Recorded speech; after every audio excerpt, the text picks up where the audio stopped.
ജലത്തിൻ്റെ pH മൂല്യം എത്രയാണ്? 7. എത്രയാണ്?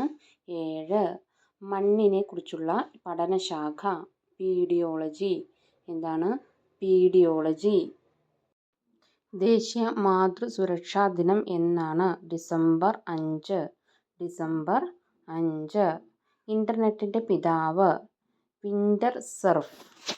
ആരാണ്? Vint Cerf. ലോക ഭക്ഷ്യദിനം?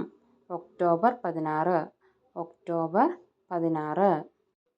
പ്രാണികളെ പറ്റി പഠിക്കുന്ന ശാസ്ത്രശാഖ എൻഡമോളജി. ഏതാണ്? എൻഡമോളജി. ടണൽ ഓഫ് ടൈം ആരുടെ ആത്മകഥയാണ്? R.K. ലക്ഷ്മണൻ. ലോകാരോഗ്യ സംഘടനയുടെ ആസ്ഥാനം? ജനീവ. പഞ്ചായത്ത് ഏത് രാജ്യത്തിൻ്റെ പാർലമെൻറ്റാണ്? നേപ്പാൾ. മൽഗുഡി ഡേയ്സ് ഏത് പ്രശസ്ത സാഹിത്യകാരൻ്റെ കൃതിയാണ്? R.K. നാരായണൻ. R.K. നാരായണൻ.